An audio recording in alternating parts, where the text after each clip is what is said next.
केतु का शेयर बाजार पर नियंत्रण। नमस्ते भारत, फिर प्रस्तुत हूं मैं महर्षि हार्दिक पाठक आपके लिए एक नॉलेजेबल वीडियो लेकर।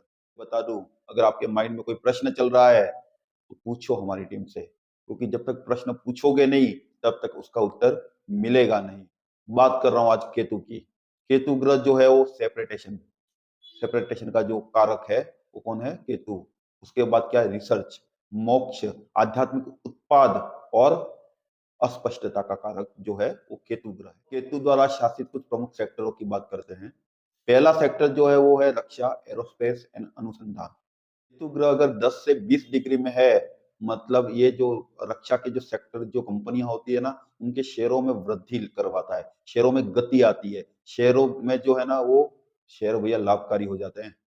अगर केतु जो है ना वो मंगल के साथ है तो क्या होगा भैया? रक्षा के जो सेक्टर है उनमें थोड़ी सी अस्थिरता हो जाएगी, लेकिन क्या है, गवर्नमेंट के इतने बड़े है ना ऑर्डर आएंगे, उसकी वजह से जो रक्षा के क्षेत्र में जो भी कंपनियां काम कर रही है उनके स्टॉक में अचानक बहुत उछाल आएगा। अब बात करते हैं दूसरे सेक्टर पर। दूसरा सेक्टर क्या है? तो फुटवेयर है, चमड़ा है या अलगाव वाले सेक्टर। केतु जो है ना वो पैरों का और जूते चप्पलों का जो है ना वो प्रतिनिधित्व करता है। लेकिन भैया अगर सूर्य है ना, वो अगर केतु जो सॉरी, केतु, सूर्य और चंद्रमा, अगर ये दोनों में से किसी के भी साथ है, मतलब अगर केतु सूर्य के साथ है या चंद्रमा के साथ है, तो क्या करेगा? शेयर बाजार से अलगाव होगा। पहले बताया था ना कारक है सेपरेटेशन का, तो अलगाव करता है, मार्केट छोड़ते हैं लोग, अलगाव का कारक है। अब बात करते हैं तीसरे सेक्टर की। तीसरा सेक्टर कौन सा है? आध्यात्मिक उत्पाद, मोक्ष से जुड़े हुए प्रोडक्ट और जड़ी बूटी।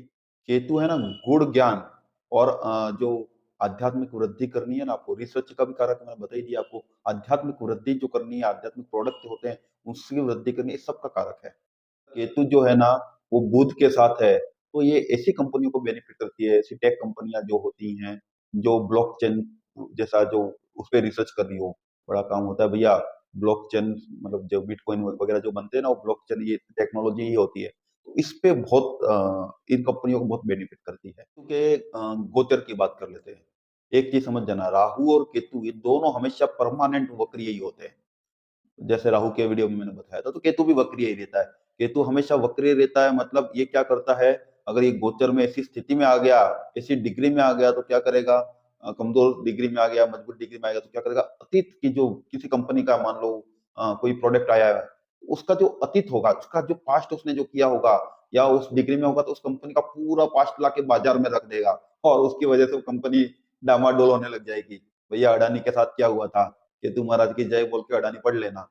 अगर धनु राशि में है ना, तो समझो कि शिक्षा, कानून और धर्म का जो भी जुड़ी हुई जो भी कंपनियां होंगी, उसमें गुणात्मक वो वृद्धि लाता है।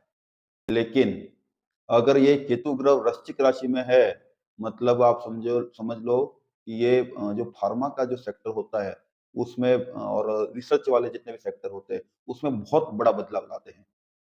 चलो अब वीडियो के निष्कर्ष पे आते हैं। केतु क्या है?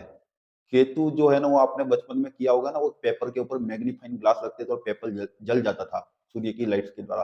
वो मैग्नीफाइंग ग्लास जो है फोकस करवाता है, वो केतु है। अगर आपने सही डिग्री में, सही एंगल में उसको बराबर रखा हुआ है तो नीचे हुए पेपर में मतलब आग लग जाएगी भैया।